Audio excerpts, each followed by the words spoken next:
Hey guys, it's Robin from RsIslandCrafts and welcome to my craft room. I want to thank everyone for all the wonderful feedback from my crumb block series. Now the basic part of making the crumb blocks is all finished, but now you're like, hey Robin, you've got me to do this crazy sewing, now what am I supposed to do with all these gosh darn blocks? I got you covered. Actually, they're 6.5 inch blocks for me, so anything you make with a 6.5 inch block in a quilt pattern, you can use your crumb blocks for. But I'm going to show you a few different ideas that I've been thinking of, and if you have any ideas, let me know down in the comments and I'll stitch those up too and we'll see how they look. So now these are all the crumb blocks I made, so let's get them out of the way and I'll show you some of the things that I've started with.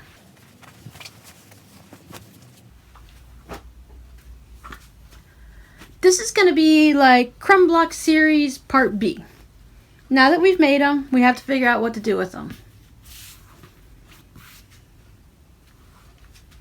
Now one of the things I like to do when I have quilt blocks, let's say I know I want to make white sashing or white borders, but I don't know how wide I want to make them.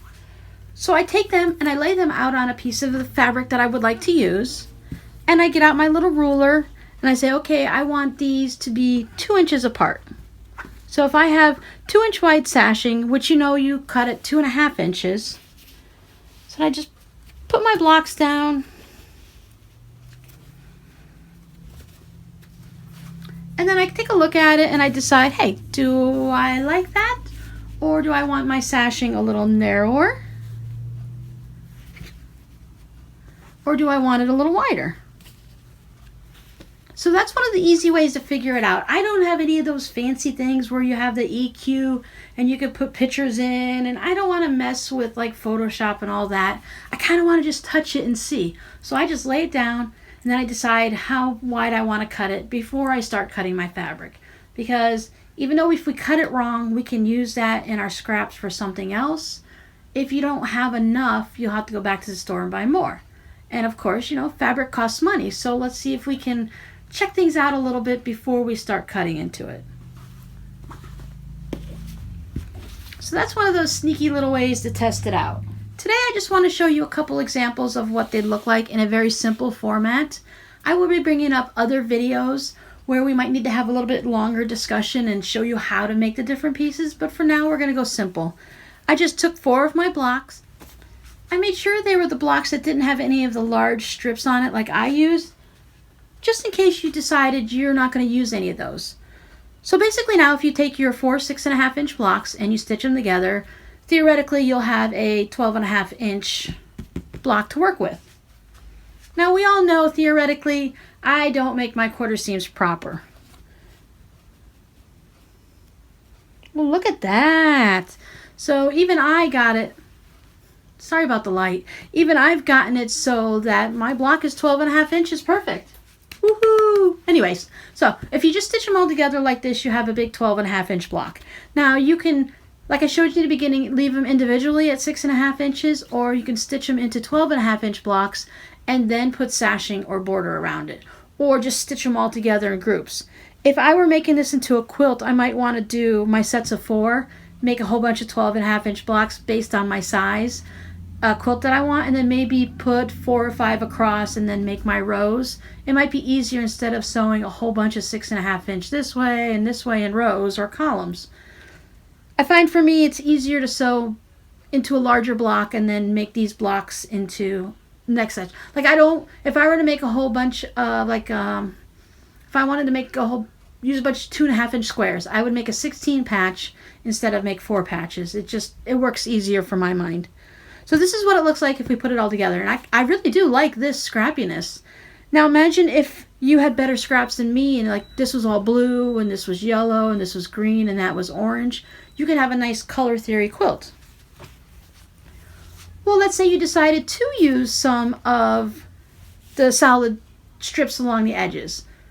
I'd had a plan for this in my mind and I wasn't paying attention. I was watching YouTube while sewing it, so I ended up putting all of mine together. And I'm not about to unstitch on a scrappy project like this unless it was a big quilt. I'm just using little 4 patches for examples today.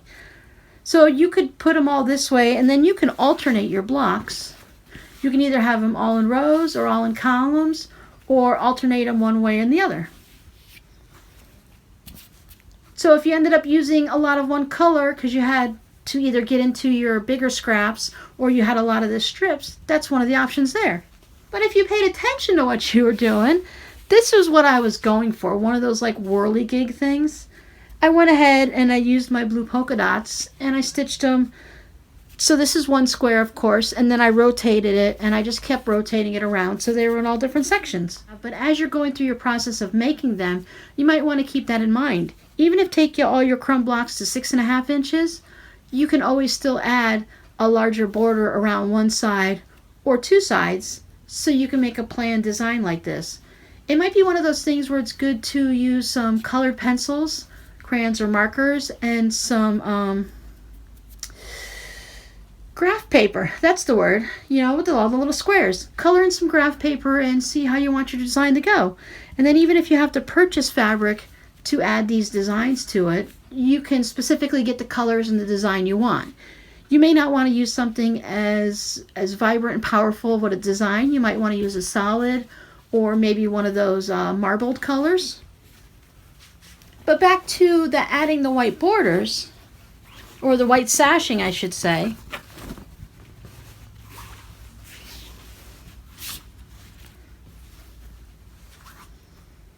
I went ahead and I used a 1.5 inch sashing for the verticals, and on the horizontal I went with a 2.5 to see how I liked it.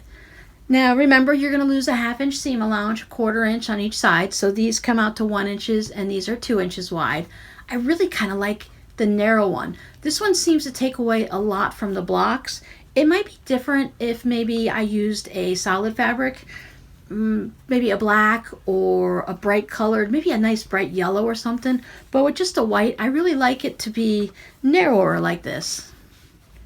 So I just went ahead and made a little 9 patch.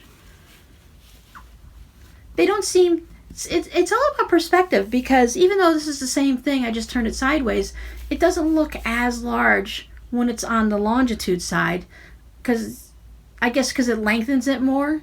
And then these look even a little bit narrower. But I really like this, and you could do this if you used all the same size or however you wanted it.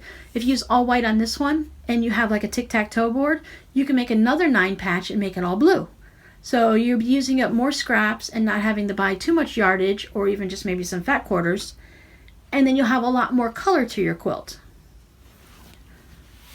So these were just some quick and simple, easy ways to start you off and to get the ideas going just a little bit, and how you might want to put your squares together when you're done.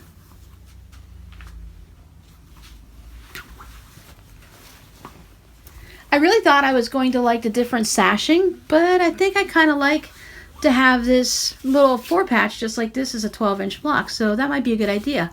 I've been thinking that I might want to make curtains for my craft room window, and it might be nice just to have them all solid like this without anything dividing them up.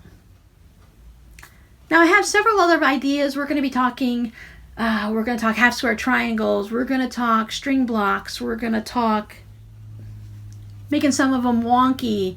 We have a lot of things we can talk about in this series and different ways to put it. I don't have a set plan on what days these are going to come out. As soon as I can stitch them up, I will get the video uploaded and edited and out to you. So you shouldn't have to wait all the way another week to see more of these, but I'm not going to guarantee you're going to get one every day like I did with the original series. But if you want to see what's going on, please go ahead and subscribe to the channel and ring that little bell, and YouTube will let you know when I have a video up.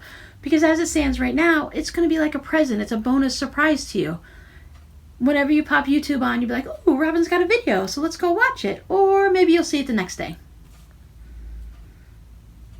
So until we see each other again, happy crafting, enjoy your crumbs, and I'll see you later. Bye-bye.